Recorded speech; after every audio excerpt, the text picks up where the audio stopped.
Hello and welcome to Unit 8. Today what we're going to do is we're going to start our unit on circle geometry. And we're going to start off our geometry with talking about something called tangent properties. So let's just jump right into it. This lesson is going to be all about tangent lines and points of tangency. We're going to start off just by talking about what a tangent line is. So a tangent line is when you have a circle. It could be any circle. There's a circle. And you have a line that goes by that circle and only touches it in one spot. So it would have to look something like this, where it goes by, just barely touches it once right here, and then it keeps on going by. That's called a tangent line. So a line that goes by a circle, touches it once and only once, and then keeps on going. That definition is right here for you. So a tangent is a line that intersects a circle at only one point. And then a point of tangency is where that happens. So if you look at my little circle I drew at the top, this would be my point of tangency. And you can see on the left or the right-hand side, they've given you a nice little diagram with a circle with a tangent line. So my tangent line is right here. And then they've labeled the tangent point for you, the tangent point being that nice point right there. Perfect. When you have a tangency line, if you were to draw another line from the center of the circle to that tangent point, like that, what you do is you create a 90-degree angle with your tangency line, or your tangent line, sorry. This right here, when you have a line that goes from the center of a circle to the outer edge of a circle, is called the radius. You hopefully remember that from previous learnings, but just in case you don't, now you do. So a line from the center of a circle to the outside edge of the circle is called a radius. And when it's going from the center of a circle to the point of tangency, you create a 90-degree angle right in the corner. We can fill that in our notes. It says when a radius is drawn from the point of tangency to the center of the circle, the angle between the radius and the tangent is 90 degrees. What is my computer doing? There we go, 90 degrees. Awesome. So with that information, we can do a few different questions. So we're going to look at this first one. It says point O is the center of the circle and AB is a tangent to the circle. So if you look right here over on our little diagram, point AB would be this purple line. Okay, that's AB, and that's tangent. And then you have point O is the center of the circle. That's right here. This is the center of the circle. Because that's true, you can see they've labeled the 90-degree for us, because anytime you have a tangent line, which is my purple line, and then another line connecting to the center, or the radius, it gives you 90 degrees. And they label that with that little square symbol right there. Awesome. If, and I'm reading here again, if in triangle OAB, that's how you read this. That's read as triangle OAB. Angle AOB equals 63 degrees. That's how I read this. So just in case you're having a hard time reading this math, that means angle AOB. We've talked about this previously, reading this type of work in math and what it means. So that means if you were to draw a line from A, then go to O, then go to B, you would create an angle right here, which I'm drawing. That's angle AOB. They're saying if in triangle OAB, angle AOB equals 63 degrees, determine the measure of angle OBA. That's what this one means, angle OBA. Realistically, you don't need to even know how to read it, because if you look at our triangle over here in our picture, they've labeled all the triangles for you, right? So they've labeled our 90 degree, they've labeled the other angle, angle 63, and they're asking you to find angle OBA, which is just this guy right here that they've labeled X. But if you did want to know how to read it properly, that's how you do it. Sometimes what people remember is whatever the middle letter is, so in this case, the middle letter is B, that means you need to look at corner B for your angle. Again, we have reviewed that in previous units, but sometimes it's good to talk about it again. Okay, what we're looking for is this third angle in the triangle. When you have a triangle, there is a rule we know, and we know that in a triangle,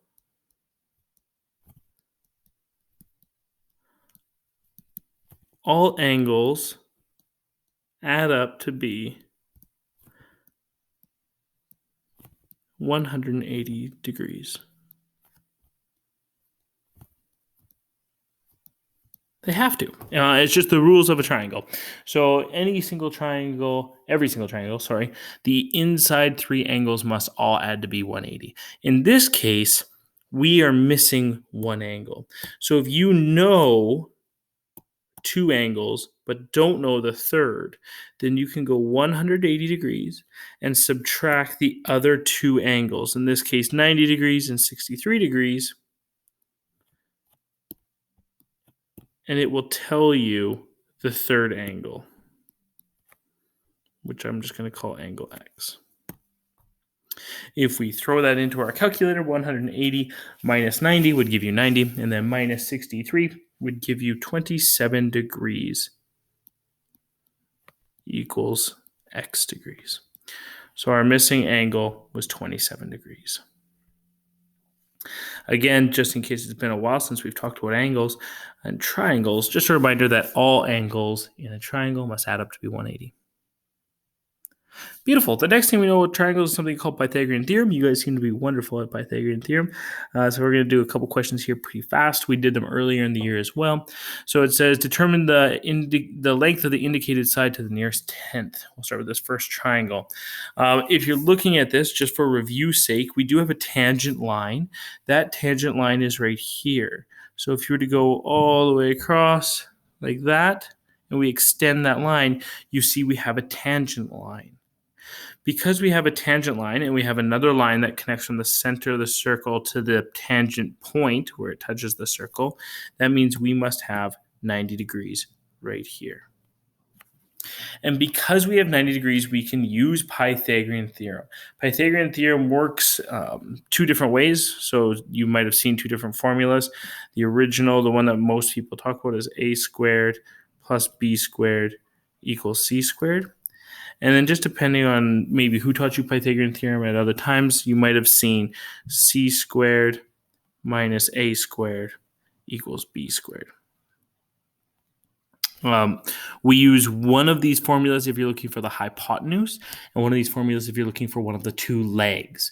So in this case, if we're looking at our triangle, the hypotenuse is what's across from the 90 degree. So in this case, the side length across is what we're looking for. We're looking for the hypotenuse. That means we're looking for C. And we call the other two A and B. It doesn't matter which one you call A, which one you call B. Because I'm looking for C squared, or I'm looking for C, the hypotenuse, then I'm going to want to use this first formula because it has C all by itself. So all we need to do is throw our numbers into our little Pythagorean theorem. We have A squared is now 5 squared, plus b squared, which is now 12 squared, equals c squared. If you put this part in your calculator, 5 squared plus 12 squared, you should get 25 plus 144, which should equal 169 equals c squared. And the last step to Pythagorean theorem is getting c all by itself. You do that by square rooting both sides. The square root of 169 is 13. That means the missing side is 13. Beautiful. And that all connects back to our tangent line because we knew we had a 90-degree triangle, which because of the tangent line, which meant we could use Pythagorean theorem because you have to have a 90-degree triangle to use Pythagorean theorem. Wonderful. We'll do one more over here. We'll do B. So if you look at this, again, I have a tangent line. It's hard to tell, but this is a tangent line right here. If we just extended it, we can see, oh yeah, that line only touches the circle at one spot. And we do have a radius from the center of the circle to the point of tangency on the outside. So this means that this must be 90 degrees triangle. If it wasn't a 90-degree triangle, we couldn't use Pythagorean theorem. So this concept of tangent lines and radiuses make 90 degrees is very important to us. For this case, we're not looking for C because C is the hypotenuse and we know C equals 14. Instead, what we're looking for is we're looking for this missing leg, which I'm going to call B, and we know the other side, which I'm going to call A. Remember, the hypotenuse is always C, and then the legs are A or B. You can choose whichever one you want. For this Pythagorean theorem, we're going to use B squared equals C squared minus A squared.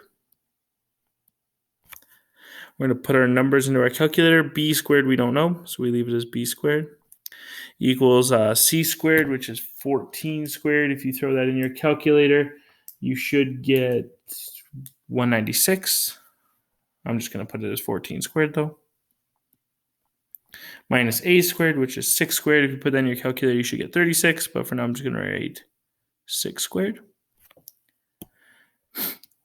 You calculate that. So 196 minus 36, and you should get 160. B squared equals 160, like that. And then again, you have to get B by itself, so you square root both sides. And we're just going to round to the nearest tenth. That's just typically what we do. I can't remember if it actually said that in this question or not, but we're going to round it. We get B equals 12.6. And that's our answer. So our missing side is 12.6. Awesome. Oh yeah, look, it said to the nearest tenth. So 12.6 would be the nearest tenth. Wonderful. Our last one. If we look at this guy right here, so we're going to try to find that missing side length. If you look, we have a tangent line. I know we have a tangent line because if I was to draw right along this line, it only touches the circle once and exactly once. Right in this spot right here. I don't have a radius drawn here. So I'm going to have to create a 90-degree triangle by drawing a radius. I'm going to go from the center of the circle, which is approximately here, just for the picture's sake, to there, which is my point of tangency. That means that we have a 90-degree triangle right here. Now, this question doesn't say it, but it should say it, that this line of 7, it doesn't have to say it, it's just more or less implied, but that's okay, we're going to talk about it. This line of 7 goes right through the center, which you can tell, like, I've connected it. That's called the diameter, right, from one end to the other. So what we have to do is realize that if we wanted half of this line from here to here, that would actually be half of 7, which is 3.5. And then this is a radius. So that side length would be the same length of this side length. So that should also be 3.5. Now, that's a lot to think about. So if you need to rewind and just listen to that again, I don't blame you. You might have to listen to it a couple times to kind of figure out what's going on. What I did was I realized that blue line was the diameter. If I cut the diameter in half, it gives me the radius. So if I go 7 divided by 2, it's 3.5. A radius is the same length no matter where it's drawn. So that's from the center to the outer edge. So I have 2 different radiuses here. I have the blue one, which is half of that blue line, and then I have the red one, and both of those should be 3.5. Okay, our job is to try to find that missing side x. If I look, that is not the hypotenuse, so I'm going to call that side B. This is going to be side A. And side C is actually 5 plus 3.5, which is 8.5. Right, that's the distance from here. I'll do it in orange, all the way across to here. That's 8.5. Wonderful. To do my Pythagorean theorem, we can rip through these. So we have b squared equals c squared minus a squared. That means b squared equals 8.5 squared minus 3.5 squared. If you put that in your calculator, that means you have b squared equals, throw it in my calculator right now, 3.5 squared, 60. And then you have to square root both sides, and then we'll round it. So we square root 60, square root both sides, you get b equals 7.7. There you go. We have a couple of examples left, a couple word problems. We're going to look at this first one right here. It says an airplane A, so this point right here, is cruising at an altitude of 9,000 meters. A cross-section of Earth is a circle with a radius of approximately 6,400 kilometers. Now, something important here is realizing that these are different units, right? So we have meters and we have kilometers. So you need to either convert everything into meters or everything into kilometers, one or the other. For this question, it'll be easier if we convert the meters into kilometers. The way we do that is we realize that 1 kilometer equals 1,000 meters. So if I have 9,000 meters, that means I have 9 kilometers. Perfect. So I'm going to change that to 9 kilometers. I'm even going to go over here to the picture. I'm going to change that to be 9 kilometers. Perfect. A passenger wonders how far she is from a point H on the horizon she sees outside the window. So she's flying this plane, she looks out the window, she can see the horizon way out there, and she just wonders how far away she is from that. Calculate the distance to the nearest kilometer. So that distance we're talking about would be from where she is in the airplane to where this spot is in the horizon. We're just going to call that x. Awesome. To figure out that distance x, what we're going to need to do is we're going to need to look at this diagram we have and realize that we have a tangent line. That tangent line is this line A to H. And that tangent point is that blue spot right there, point H. So if we were to draw a radius from that point to the center of the circle, what we've created is a 90-degree triangle. And with 90-degree triangles, we can use Pythagorean theorem to figure out any missing sides. The other thing that we're going to have to do here that's important is we're going to have to realize that this radius I've drawn in orange is the same as this radius, which is also drawn in orange. Those must equal each other because they're both radiuses. Right? They both go from the center of the circle to the outside of the circle. So that means this side over here is also 6,400 kilometers. To do our Pythagorean theorem, I'm going to have to say which side's which. So I'm looking for x. I'm going to call that b for Pythagorean theorem. My hypotenuse is always across from my 90. So this is c over here. And it's not equal to 6,400. It's equal to 6,400 plus the 9 kilometers. That it's a little bit higher, which would be 6,409 kilometers.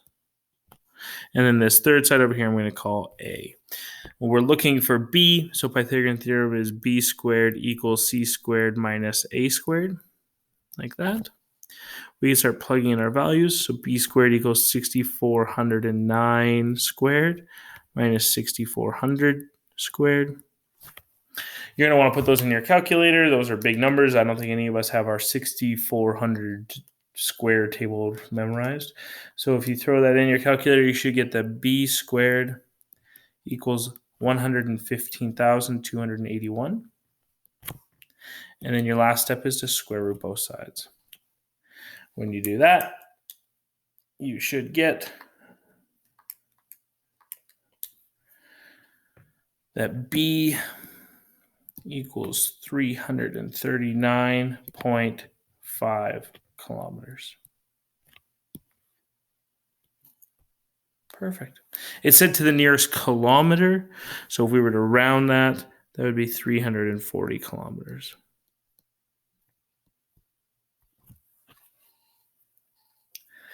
There you go. That's a word problem. Over here, this says determine if AB is tangent to the circle. So AB would be this line right here. If you drew a line from point B to point A, what they're asking is that tangent? It sure looks tangent, right? So if you're looking at it, it's like, oh yeah, that's tangent, I think. But I think doesn't work very well in math.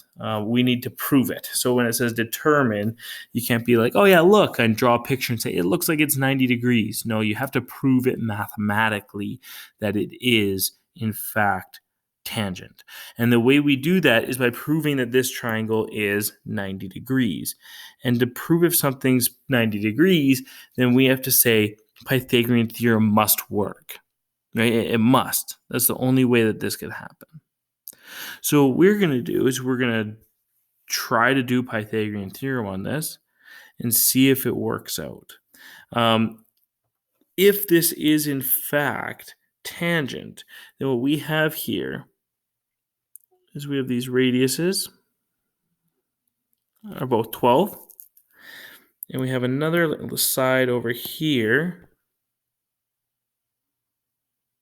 which is 20, right? 8 plus 12 is 20.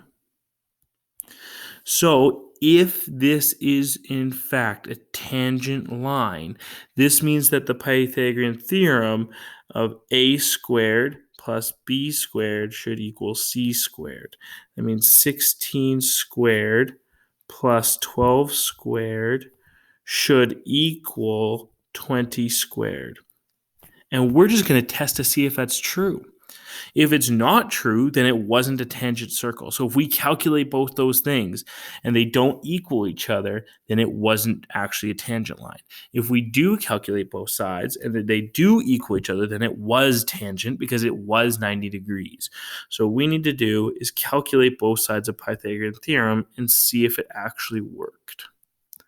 So we need to calculate 16 squared plus 12 squared. We get 400. If we calculate the right side, we have 20 squared is 400. That means this worked. That means this is true. It is, in fact, tangent because Pythagorean theorem worked. And because Pythagorean theorem worked, it means we had to have had a 90-degree triangle. And because it's a 90-degree triangle, that means it must have been tangent, right? They're all connected. If Pythagorean theorem hadn't worked, then it wasn't 90 degrees. And if it's not 90 degrees, then it's not tangent. So that's kind of how the logic works for a question like that, proving if something's true or not. Awesome. We've also done stuff like that in the past too, so hopefully you kind of remember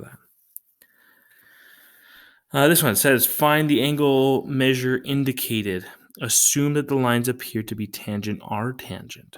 Okay, so we have this triangle over here. It says, assume that lines that appear to be tangent are tangent. There's one line that appears to be tangent. I would say it's this line right here. I'd say that appears to be tangent. Okay, so we're going to assume that line's tangent. We're going to be able to assume a couple more things here too.